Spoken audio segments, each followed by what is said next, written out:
Samantha हमेशा से सोचती थी कि उसके परिवार का घर। रामू एक छोटा बच्चा था जो एक गरीब परिवार में जन्मा। उसके पिता मजदूरी करते थे और मां दूसरों के घरों में काम करती थी। रोज की 2 वक्त की रोटी जुटाना भी मुश्किल होता था, लेकिन रामू बचपन से ही पढ़ाई में तेज था।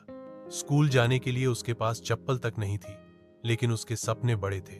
वो रोज स्कूल के बाद अपने गांव के मंदिर के बाहर बैठकर लोगों को पढ़ाई में मदद करता था और उसी से थोड़े पैसे कमा लेता था। उसने मेहनत नहीं छोड़ी। गांव के एक शिक्षक ने उसकी लगन देखकर उसकी पढ़ाई का खर्च उठाया। समय बीता और रामू ने पढ़ाई पूरी करके एक अच्छी नौकरी पाई। अब वह अपने जैसे गरीब बच्चों की मदद करता है। रामू की कहानी हमें सिखाती है कि गरीबी रास्ता रोक सकती है, लेकिन मेहनत और जिद मंजिल तक जरूर पहुंचाती है।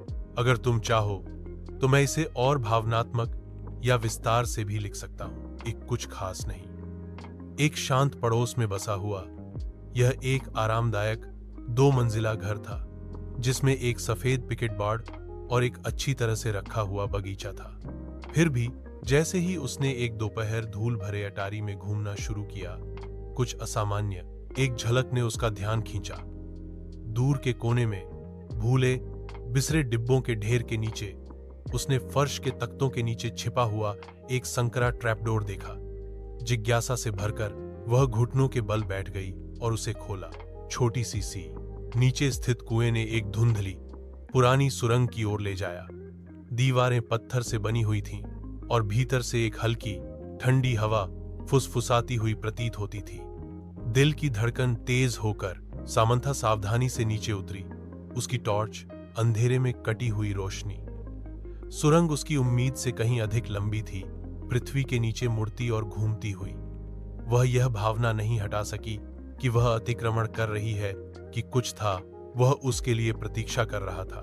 एक अनंत काल जैसा लगने के बाद सुरंग अंततः एक छिपे हुए कमरे में खुल गई। दीवारें पुरानी किताबों की अलमारियों से सजी हुई थीं, जो अजीब चमड़े से जिल्द वाली पुस्तकों से भरी हुई थीं। केंद्र में कमरे के कोने में एक पुरानी मेज धूल भरे कागजों और पत्रिकाओं से घिरी हुई थी। जैसे ही सामंथा दस्तावेजों में से ऊपरी निगाह से देखती है, उसके हाथ कांपते हैं। अभिलेख निषिद्ध अनुष्ठानों और गुप्त समाजों की बात करते हैं। उसकी परिवार का नाम बार बार उल्लेखित है। जितना अधिक उसने पढ़ा, उतना ही उसे एहसास हुआ कि उसके परिवार का इतिहास काले रहस्यों से जुड़ा हुआ था। ऐसे रहस्य जो दबे रहने के लिए थे।